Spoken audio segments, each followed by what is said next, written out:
conclusión podemos decir que actualmente la cirugía de catarata es la cirugía que se realiza a través de la incisión más pequeña de cualquier órgano importante del cuerpo humano, y se reconoce bien que el diseño y la construcción de la herida corneal pues va a ser fundamental en el resultado funcional de la cirugía de catarata.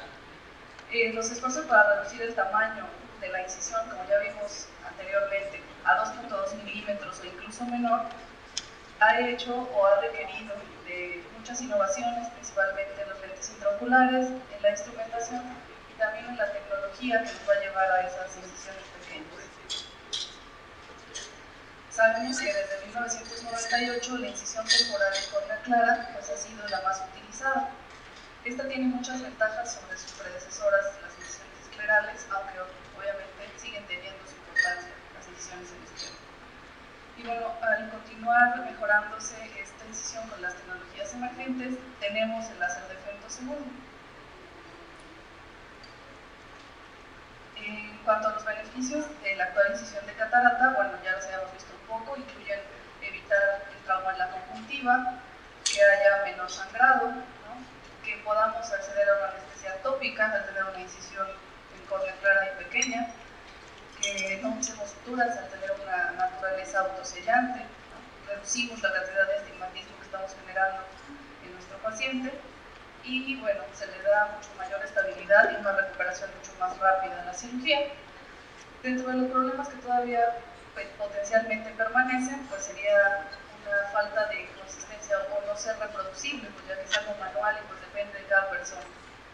La otra, bueno, es la afluencia bacteriana, que está altamente estudiada, la posibilidad también de endoftalmitis, y bueno, pues lo que ya vimos anteriormente, el daño mecánico y térmico que se puede producir en la herida corneal. En cuanto a la arquitectura, pues sabemos que al incorporar dos planos verticales y uno horizontal, tenemos una herida multiplano que va a resistir mucho mejor las fugas bajo una presión extrema, como sería una facoemulsificación. Algunos autores proponen que las incisiones cuadradas van a tener una fuerza especial mejor sobre las incisiones más rectangulares. Ahora, si nosotros hacemos o construimos túneles más largos, serían 2 milímetros sobre 1 milímetro, pues estos van a ser mucho más resistentes a la fuga. Sin embargo, si ese túnel lo hacemos demasiado largo, pues entonces la manipulación se va a ver comprometida, porque al momento de querer maniobrar dentro de la cámara anterior, vamos a distorsionar la herida, la córnea, y eso además nos va a dificultar la visualización. Bueno, mientras la cirugía de catarata con láser de femtosegundo vaya evolucionando, pues va a aumentar la reproducibilidad en la construcción de las heridas. El láser de femtosegundo nos va a permitir tener una precisión en la longitud, en el ángulo, en el plano donde vamos a querer nuestra herida, en la forma. Y además, bueno, nos va a hacer una mejora en la precisión, en la seguridad y en los resultados clínicos. Esta tecnología de femtosegundo inició en el 2001 como una técnica para crear flaps lamelares en la cirugía lásica. Los sistemas actualmente utilizan neodymium glass de 1053 nanómetros de longitud de onda. Esto es muy cercano al espectro infrarrojo. Esto permite enfocar la luz en un spot de 3 micras y eso nos va a dar una precisión de 5 micras en el segmento anterior. El aspecto crítico de esta tecnología va a ser precisamente la velocidad a la que se dispara la luz. Esto son pulsos ultracortos focalizados de 10 a la menos 15 segundos. Esto lo que va a permitir es eliminar el daño colateral a tejidos circundantes y también eliminar la generación de calor asociada con láseres más lentos, como sería el excimer o el YAG. La energía del láser de femtosegundo es absorbida por el tejido, lo que resulta en la formación de plasma. Este plasma de electrones libres y de moléculas ionizadas se va a expandir rápidamente creando burbujas de cavitación. Estas burbujas de cavitación o esta fuerza en la agresión de estas burbujas es lo que va a separar los tejidos. Por otra parte, el proceso de conversión de la energía láser en energía mecánica se conoce como fotodisrupción, que sería el mecanismo por el cual el femtosegundo actúa. En esta tecnología se elimina virtualmente o de manera importante el daño colateral y por lo tanto puede ser utilizada para diseccionar el tejido a una escala microscópica. Aquí tenemos unos esquemas en donde nos muestran, bueno, el pulso del láser de femtosegundo enfocados en el tejido que queremos producir la acción del femtosegundo. Aquí está la formación de las burbujas de cavitación, aún separadas por puentes tisulares. Estas burbujas de cavitación, por la fuerza de producción, van a aumentar de tamaño, de manera que empiecen a acercarse unas a otras y empiecen a coalescer para permitir la separación de los tejidos. Aquí vemos como ya la burbuja se expande, se juntan y entonces eliminan los puentes tisulares. Esto sería importante, bueno, en la creación de la capsulorhexis, ¿no? Para tener una capsulorhexis libre. Aquí vemos como nuevamente hay otro disparo, vuelve a haber junto al que ya se había juntado, ahí la expansión de la burbuja de cavitación, nuevamente la expansión del tejido y así sucesivamente es como va actuando el femtosegundo. Ahora les voy a poner un video en donde podemos ver cómo es el procedimiento del láser de femtosegundo. Inicialmente, pues el paciente debe estar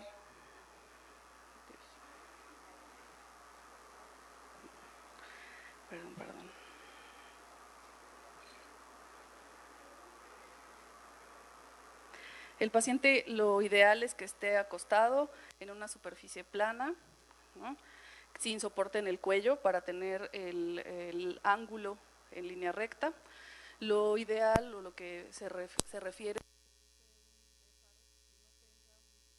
prominente para evitar que el paciente o que más bien la interfase vaya a atorarse en el momento en que va bajando. Se utiliza anestesia tópica para poder tolerar la copa esta, ¿no? Entonces, las variantes de la interfase pueden ser superficies de contacto, de aplanamiento, que tienen un menor diámetro, que se pueden utilizar en órbitas pequeñas, o los sistemas de no contacto, que tienen menor aumento de la presión intraocular, menor frecuencia de hemorragia subconjuntival. Eso es lo que estamos viendo en la pantalla del láser, ¿no? Hay una luz roja de fijación para el paciente. Vamos acercando la interfase. Esta es una interfase de contacto que lleva un lente de contacto en la parte interna para poder acoplarse mejor a la córnea. Y esta es la pantalla del femtosegundo en donde vemos cómo la interfase se va acercando a la superficie ocular. Una vez que hace contacto es importante ver que el lente de contacto que lleva la interfase aquí no tenga burbujas, no esté mal colocado, para que el acoplamiento se pueda dar de manera correcta. Una vez que la interfase hace contacto con el globo ocular, y lo vamos viendo en esta zona, empieza la succión pues, para mantener al ojo en la posición que debe ser. Aquí estamos viendo una imagen real de OCT, en donde podemos ver cómo están las capas del segmento anterior. Aquí empieza el acoplamiento, hacen la succión, y aquí empezamos a ver primero el diámetro que determinamos de la capsulorhexis, el centro en donde se va a realizar el tratamiento, la herida, y todo eso lo podemos ir modificando conforme vamos avanzando en los pasos del láser. Aquí es muy importante ver que esté alineado, que no veamos que el ojo está chueco, que la córnea está más hacia un lado que hacia otro. También vamos a centrarnos en el limbo para tener el centro exacto. Aquí podemos mover la zona en donde vamos a realizar la capsulotomía, ¿no? Y como les decía, tiene dos sistemas de visión, un OCT de dominio espectral y un sistema de reconstrucción de trazados de rayos. Entonces aquí lo que vemos es como un desdoblamiento de la cápsula anterior. Esta es la cápsula anterior y estas dos líneas en color rosado o morado serían el diámetro en el que va a actuar en la capsulotomía, la capsulorhexis. Y bueno, es el OCT del cristalino. Aquí es importante ver que el cristalino no esté desplazado para que no tengamos lesiones ni en la cápsula anterior ni en la posterior. Aquí vamos a ver en dónde se va a realizar el tratamiento dentro del grosor cristaliniano.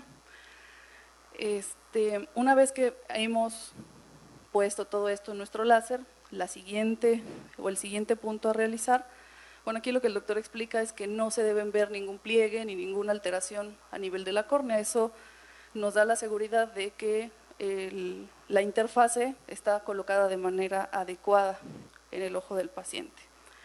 Y aquí lo siguiente es un acercamiento a la córnea para ver precisamente la incisión y poder mover nuestros 3 planos, los 2 verticales y el plano horizontal, la profundidad, la distancia del túnel, todo eso se puede modificar en nuestra herida multiplano.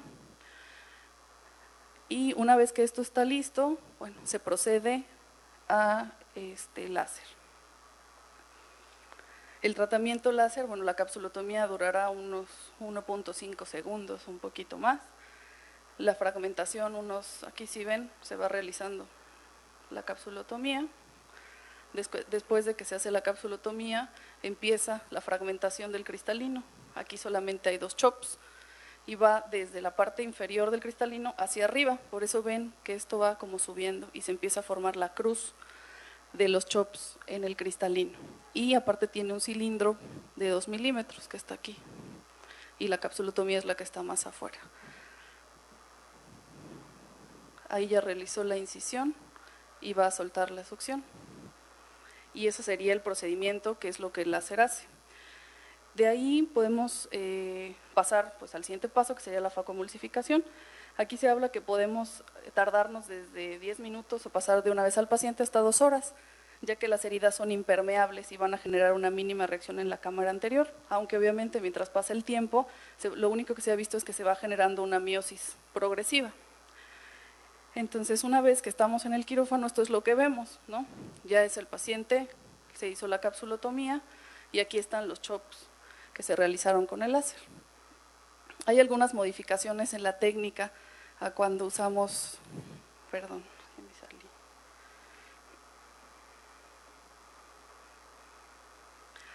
lo que se recomienda es empezar por permeabilizar el puerto lateral, ¿no? Usamos esta espátula Roma solamente para abrir el epitelio y poder penetrar a la cámara anterior. Usamos azul de trípano pues para evidenciar que la cápsula está flotante o está libre.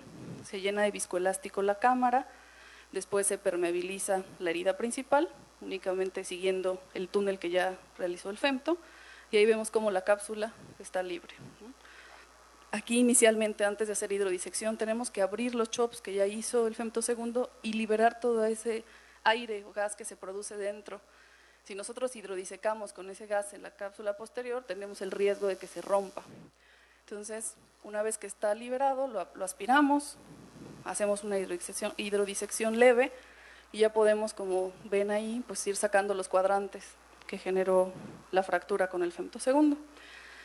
Obviamente núcleos muy duros pues son difíciles de fracturar completamente con el femtosegundo, ¿no? Ahí bueno, ya ponemos el lente intraocular. También está descrito y se ve que la aspiración de la corteza en estos casos es ligeramente más difícil porque está más adherida. Al no hacer una hidrodisección completa, pues se adhiere un poco más la corteza y es un poco más difícil retirarla. Sin embargo, bueno, el resto de la cirugía continúa de manera habitual. Y pues eso sería todo. Muchas gracias.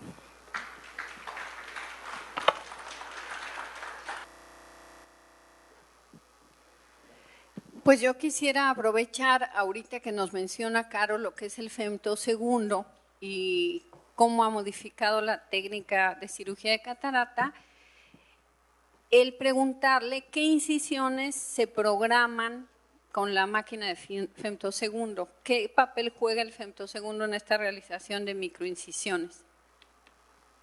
Bueno, pues como ya lo había dicho anteriormente, la importancia es que podemos determinar una distancia específica de la incisión. Es una incisión multiplano o en 3 planos. Tiene un plano vertical, el túnel propiamente y el plano otra vez vertical para penetrar a la cámara anterior. Entonces, la relevancia del femtosegundo es que nos puede dar exactamente una medición de la herida, una profundidad de túnel exacta. Además, se puede incluso no solamente variar la longitud del túnel y la longitud de la herida, sino puede ser modificar la longitud interna y la longitud externa del túnel. Es decir, podemos tener un túnel más amplio hacia la parte más corneal y un túnel un poco más estrecho hacia la cámara anterior, hacer como tal como si fuera un trapecio, ¿no? Entonces tenemos muchas maneras de poder modificar esa incisión. Se puede modificar y hacer también en 2 planos, como lo haríamos normalmente con el cuchillete de microincisión, se hacen únicamente 2 planos. Y el puerto lateral únicamente es en un plano, y lo único que se modifica en el puerto lateral sería la angulación a la que se va a entrar en la córnea por el puerto lateral. Yo les diría que lo que se ha ganado con el femtosegundo en cuanto a incisiones es hacer una construcción más exacta de la incisión, que al hacerla manual, pues no tenemos el control de hacer ese primer paso perpendicular, después un túnel y luego una penetración. Eso tiene la variante de cada cirujano. El femto ha permitido hacer esa construcción, sin embargo, se lo pregunto a Caro, realmente cuando programamos una incisión de 2.2 en el femto, de 2.2, pues en teoría sí se hace de 2.2. La situación es que en el momento en que nosotros queremos meter el instrumento, vemos que cuesta mucho trabajo meter una manga de irrigación exactamente de 2.2 milímetros, porque ahí como está exactamente en esa medida, entonces lo que se hace es hacerla 2.3, 2.4 milímetros, para que entonces la instrumentación sea más delicada y no estemos traumatizando la herida, porque no tendría ningún sentido hacer exactamente una herida de 2.2 y después meter la manga a fuerza y de esa herida de 2.2 ampliarla a 2.3, 2.4 con la fuerza para estar instrumentando. Entonces sí se hace ligeramente más grandecita para que la manipulación pueda ser más delicada. Esa fue una de mis primeras sorpresas con el femtosegundo, que uno programaba 2.2 y no podías entrar con la punta de ultrasonido para 2.2, ni con mangas rosadas que son para 2.2. Entonces, lo único que quiere decir es que no están quedando de 2.2 y la tienes que programar de 2.4 para que entre forzadito, pues es que la exactitud no puede ser tal. Y otra limitación que yo quisiera que la mencionaras, Caro, ahorita que yo mencioné las técnicas de microincisión que tenemos actualmente, pues también importa el tipo de ultrasonido que haces y cuánto vas a optimizar de ese ultrasonido.